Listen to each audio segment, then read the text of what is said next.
histoire d'en dire plus.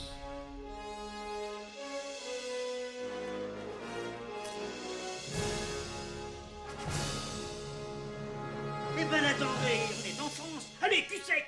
Hop.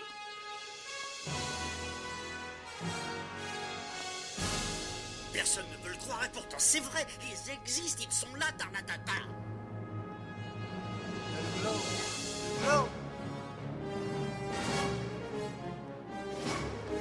Il faut qu'on pète.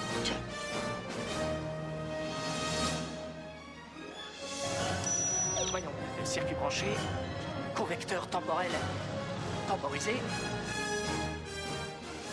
Bonjour, bienvenue sur Histoire d'en dire plus. Aujourd'hui, on parle d'un film qui a été sélectionné au National Film Registry, donc une œuvre monumentale du cinéma, une comédie musicale. C'est la première fois que j'aborde les comédies musicales. C'est un film qui est pas forcément connu de tous, mais que je vous conseille tous de voir. C'est The Rocky Horror Picture Show. Allez, c'est parti mon kiki. Alors, The Rocky Horror Picture Show, c'est un film musical américain de Jim Charman, sorti en 1975 et adapté de la comédie musicale de Richard O'Brien, The Rocky Horror Show, créé à Londres en 1973. Le film fut présenté hors compétition lors du Festival international du film fantastique d'Avoriaz 76. Ce film, qui rend un hommage parodique aux films de science-fiction, d'horreur et de série B, fut un échec commercial au moment de sa sortie. On lui reprocha en particulier d'avoir une intrigue lacunaire, une ambiance de dessin animé et un caractère trop sexuel. Malgré cela, The Rocky Horror Picture Show est considéré comme un midnight movie ayant marqué son époque. Alors, les midnight movies, c'est une catégorie de films à petit budget diffusés tard le soir au cinéma dans les séances de minuit ou par les chaînes de télévision aux États-Unis à partir des années 50. Ce phénomène de la diffusion à minuit des films s'est répandu au début des années 50, on a dit. Ayant marqué son époque, il jouit d'un large public de fans dans le monde entier. Premier film du marché des Midnight Movies à avoir été introduit par une major, c'est-à-dire une grosse compagnie de production, en l'occurrence la 20th Century Fox. Il fait toujours partie des films de ce genre les plus connus et les plus rentables financièrement. The Rocky Horror Picture Show détient également le record de la plus longue sortie en salle de l'histoire du cinéma. Plus de 40 ans avant la première projection, il fait encore partie de la programmation de plusieurs salles à travers le monde, notamment à New York. Ce film a fait l'objet d'une suite en 1981, très peu connue en France, intitulée Shock Treatment, avec Jessica Harper dans le rôle de Janet Majors. En 2005, comme je vous l'avais dit, The Rocky Horror Picture Show est sélectionné pour le National Film Registry par le National Film Preservation Board afin d'être conservé à la bibliothèque du Congrès des États-Unis pour son importance culturelle, historique et esthétique. Vous connaissez la chanson désormais. Un film de 96 minutes. En 2016, le film a connu un remake et un hommage sous forme de téléfilm intitulé The Rocky Horror Picture Show Let's Do the Time Warp Again et réalisé par Kenny Ortega. Il met en scène l'actrice Laverne Cox dans le rôle du docteur Frankenfurter. La chanson d'exposition Science Fiction Double Feature ouvre le film et laisse place au criminologue, le narrateur de l'histoire. Il semble avoir étudié l'affaire de Brad Major et Janet Weiss, deux jeunes gens bien sous tout rapport, originaires de Denton, la ville où il fait bon vivre, The Home of Happiness dans le film. L'histoire commence par le mariage de Ralph Apchat et de Betty Monroe, deux amis apparemment proches de Brad et Janet. Cette union sert de cadre à Brad pour demander Janet en mariage sur Dammy Janet, la chanson. Cette dernière accepte et les deux jeunes fiancés décident alors d'annoncer leur union prochaine à leur ancien professeur de sciences dans la classe duquel ils se sont rencontrés, le professeur Everett V. Scott. Quelque temps plus tard, alors qu'ils se rendent chez leurs amis par une nuit pluvieuse, un pneu de leur voiture éclate soudainement. Trempés et cherchant un téléphone pour prévenir leurs amis de leur mésaventure, ce héros et cette héroïne trouvent refuge dans un château inquiétant, guidés par la lumière de celui-ci, avec la chanson Over at the Frankenstein Place, et peuplé de personnages pour le moins étranges. Malheureusement pour eux, cette entrée en matière digne d'un film de série B n'était qu'un avant-goût. Brad et Janet sont accueillis par les domestiques Riff Raff et Magenta, qui, au lieu de les aider, les poussent au beau milieu des festivités excentriques de la convention transylvanienne annuelle qui a lieu dans la salle du bal du château, c'est-à-dire la réunion de tous les monstres. La momie, Frankenstein, l'homme invisible, tout ça. Bon, ils y sont pas tous, mais c'est la réunion annuelle des monstres. Sous les regards des deux fiancés, les convives dansent et chantent le Time Warp, la chanson du saut dans le temps, mimant l'acte sexuel par des mouvements du bassin peu équivoques et faisant l'apologie de l'alcool, du voyeurisme et de l'usage de drogue. Riff Raff parle de sédatifs et d'activités douteuses pouvant avoir lieu à l'arrière d'un pick-up jusqu'à ce qu'ils finissent par tout s'effondrer sur ce sol. C'est barré comme l'histoire, je vous le dis tout de suite. Bart semble plutôt amusé parce qu'il voit d'insister, mais Janet est effrayée et le pousse vers la sortie. C'est à ce moment qu'arrive le docteur Frankenfurter, de dos, par un ascenseur placé au milieu du hall d'entrée que Brad et Janet n'avaient apparemment pas remarqué. Au moment où ils se retournent, apparaissant entièrement enveloppé d'une cape noire et maquillée tel Dracula, Janet hurle et s'évanouit. Frank se défait de sa cape, ayant pour seul vêtement des bas, un bustier et des talons aiguilles, se présente alors comme un gentil travesti qui vient de transsexuel en Transylvanie avec la chanson Sweet Transvestite. Brad lui présente brièvement la situation dans laquelle lui et Janet se trouvent. Le maître des lieux ne semble pas vraiment surpris. Il les rassure en leur promettant de les aider à faire réparer leur voiture. Puis il leur propose de venir voir à l'étage l'homme qui a créé son laboratoire. Puis il repart sous les applaudissements par l'ascenseur situé au milieu du hall. Brad et Janet ont l'air pour le moins intrigués parce qu'ils viennent de voir. Janet veut partir, Brad hésite, Riff Raff et Magenta arrivent pour les aider à se sécher et en profitent pour les débarrasser de presque entièrement de leurs vêtements trempés.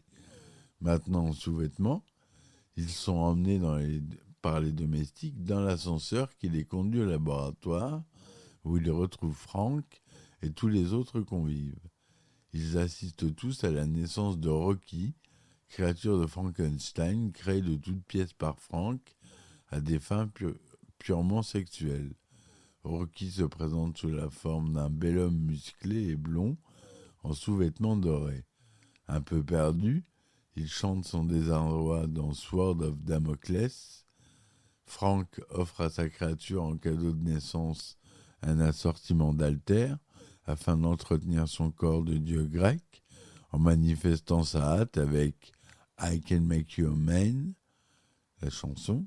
Cependant, les festivités sont interrompues par l'arrivée inattendue d'Eddie, un ancien amant du scientifique, qui sort d'une chambre froide en chevauchant une moto et en dansant un rock endiablé qui qui s'appelle Hot Patootie avec Columbia. Visiblement mécontent d'avoir été interrompu, Frank tue Eddie avec une pioche sous les yeux horrifiés de Brad et Janet avant de reprendre comme si de rien s'était passé l'éloge de Rocky qu'il avait reprise de I Can Make You a Man. La scène se termine par une marche nuptiale entre Frank et Rocky. Brad et Janet sont séparés et amenés dans leurs chambres respectives pour la nuit, ce qui permet à leur hôte d'initier Janet au plaisir de la chair en se faisant passer pour Brad. Celle-ci finit par se rendre compte du subterfuge, mais Frank la convainc de se laisser tenter. Après avoir quitté Janet, Frank se rend auprès de Brad et la scène se passe exactement comme avec sa fiancée. Pendant ce temps, Riff Raff effraie Rocky, le poussant à rompre ses chaînes et à s'enfuir. Janet, pris de remords, quitte sa chambre, cherchant Brad dans le château. Arrivée dans le laboratoire, elle découvre sur un moniteur de surveillance l'infidélité de Brad, ainsi que Rocky qui s'est réfugié dans la cuve qui l'a fait naître. Janet, venant de découvrir les plaisirs charnels et sous le coup de toutes les émotions vécues lors de cette longue soirée, se laisse aller dans les bras de la créature qui découvre par la même occasion le corps de la femme. Tucha tucha tucha mi, la chanson. Grâce à une caméra de surveillance, Magenta et Columbia s'amusent depuis leur chambre de cette nouvelle scène d'infraction aux prescriptions matrimoniales dont elles sont les témoins. Frank, Brad et Riff Raff, après avoir découvert la disparition de la créature, retournent au laboratoire où ils apprennent qu'un intrus est entré dans le château. Il n'est autre que le docteur Everett V. Scott qui est à la recherche de son neveu Eddie. C'est à ce moment-là que Rocky et Janet sont découverts ensemble par les autres. On apprend alors que le docteur Scott est un ennemi du docteur Frank Henfurter et qu'il travaille sur les ovnis. Magenta les interrompt pour annoncer que le dîner est prêt. Tous les personnages du film se retrouvent alors autour d'une table. Dr. Scott raconte alors le passé d'Eddie, Eddie Steady, et la chanson, et ce qui l'a amené au château. Les invités finissent par comprendre qu'ils sont en train de manger les restes d'Eddie. L'horreur et le dégoût les saisit, tous, lorsque Frank tire la nappe et dévoile le cadavre d'Eddie caché sous la table. Janet, effrayée, se jette par réflexe dans les bras de Rocky, ce qui provoque la colère de Frank, qui la pourchasse dans les escaliers, avec la chanson « Planète Chamette Janet », jusqu'au laboratoire où les autres se rejoignent. Frank empêche Brad, Janet et le docteur Scott de bouger grâce à un transducteur sonique qui colle leurs pieds au sol. Frank sous-entend que le docteur Scott est un ancien nazi et ce dernier révèle alors à Brad et Janet que Furter et ses domestiques sont en fait des extraterrestres. Quand je vous dis que c'est barré, c'est que c'est complètement barré. Hein. Frank, toujours en colère, transforme temporairement le docteur Scott, Janet et Columbia et Rocky en statues de pierre.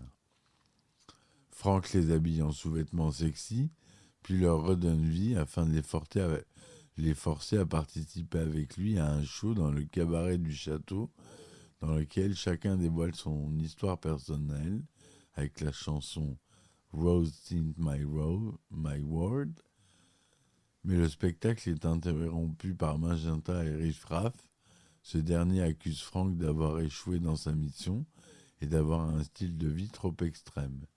Il tue Columbia, Frank et Rocky, puis ordonne à Brad, Janet et Dr. Scott de s'enfuir du château, qui s'avère être un vaisseau spatial, avant que celui-ci ne retourne sur la planète transsexuelle dans la galaxie de Transylvanie.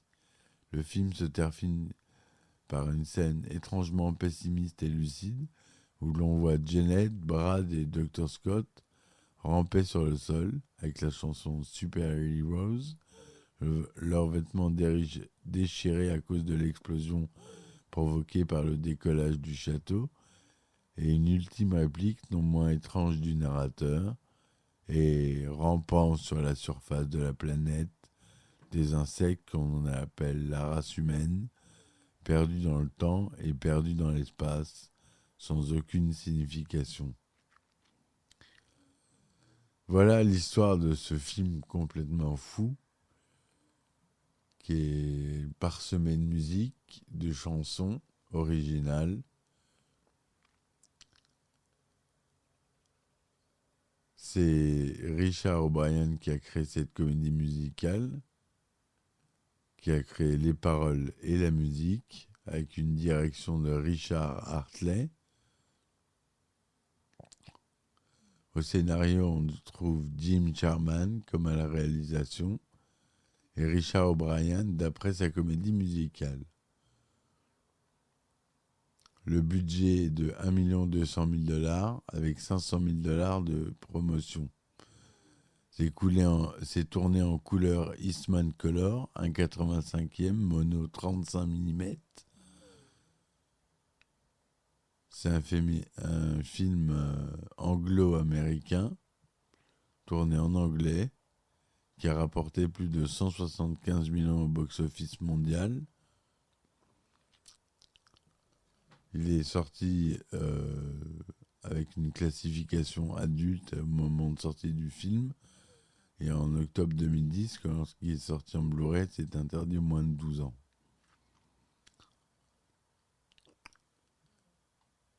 Le tournage se déroule au Bray Studio à Oakley Court, une maison de campagne près de Maidenhead, dans le Berkshire, et au studio d'Elstree pour la post-production, du 21 octobre au 19 décembre 1974.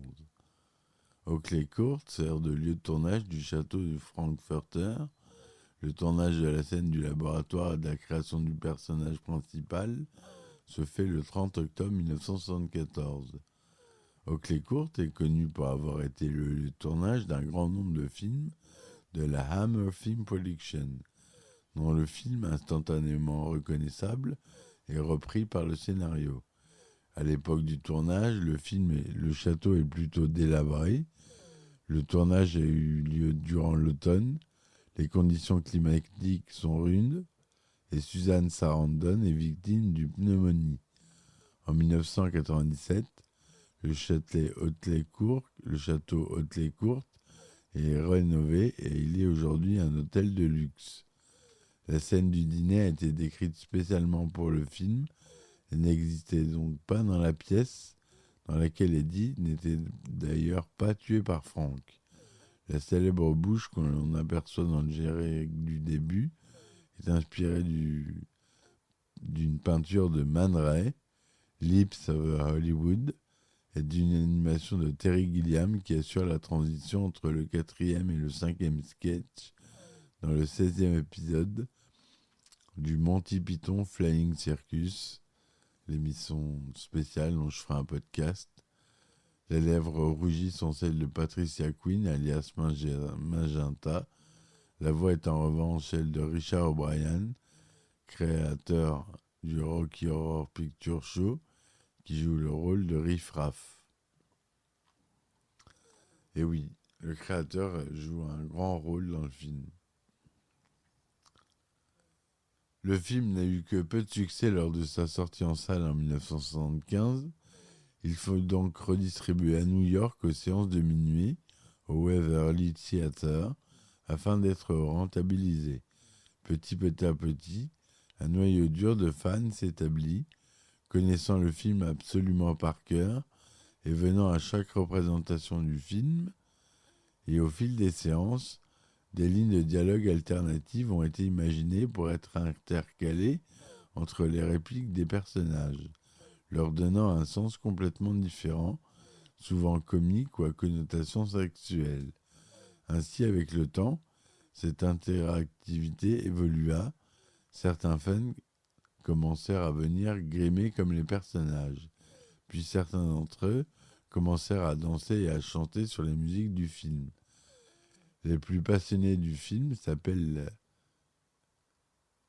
les salles Pierrot et figure dans le livre Guinness des records depuis 1987 pour avoir vu le film plus de 750 fois au cinéma et plus de 3000 fois en 2015. Il est presque aussi célèbre auprès des connaisseurs que les acteurs du film. D'après une interview donnée durant la convention des 35 ans à Los Angeles, Sal Pierrot serait à l'origine du phénomène du shadow casting, le fait que le public rejoue le film dans la salle en même temps que le film, en essayant d'avoir des mouvements simultanés avec leur alter ego à l'écran. Le film et son animation se sont propagés dans d'autres villes, puis dans d'autres pays. Il est arrivé en France en 1980 au studio Galand. Tout comme l'animation new-yorkaise à l'origine, l'animation était spontanée dans le public, puis des groupes de spectateurs se sont organisés en troupes, déguisés, assurant un spectacle en parallèle des productions. 2 troupes de bénévoles seraient aujourd'hui pour assurer 2 représentations par semaine, les vendredis et samedis soirs, ainsi que des représentations supplémentaires lors de festivals ou pour des événements spéciaux, pour Halloween par exemple. Et aujourd'hui, c'est les Panic Babies qui font la représentation au studio Galand du spectacle du Rocky Horror Picture Show, c'est-à-dire que ça continue encore aujourd'hui. Ce film il a été mentionné dans beaucoup d'œuvres, dans Glee, dans Fame, dans Cold Case, dans Halloween 2, dans Le Monde de Charlie. Time Warp a été repris par le groupe de Tenacious D, tenu par Jack Black, à l'occasion de l'élection présidentielle 2020. Bref, ce film a marqué la culture mondiale, vraiment, marqué énormément. Il y a eu vraiment des groupes de fans qui continuent à marquer le flambeau de ce film. Donc je vous conseille de le voir si vous ne l'avez pas vu. Il n'est pas forcément très connu. Un très bon film à aller voir. Voilà ce que je voulais vous dire sur ce film. Je vous dis à très vite pour de nouveaux épisodes. Soutenez-moi sur mes différentes plateformes de soutien telles que Tipeee, Ulule ou Patreon. En plus, sur Patreon, vous avez un abonnement qui est pas cher, qui est à 3 €. Vous avez des épisodes inédits où je raconte des anecdotes de films, de tournage et de production. Voilà. Je vous dis merci. N'oubliez pas de laisser des commentaires, des likes. Je vous dis à très vite pour de nouveaux épisodes. Et ciao, ciao! Histoire d'en dire plus.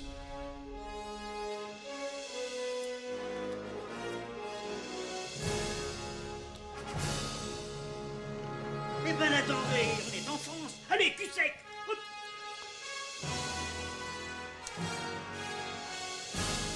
Personne ne peut le croire et pourtant c'est vrai, ils existent, ils sont là, Tarnatata.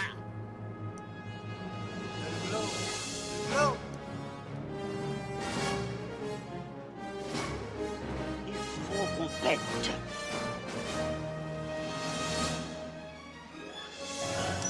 Voyons, le circuit branché, convecteur temporel temporisé,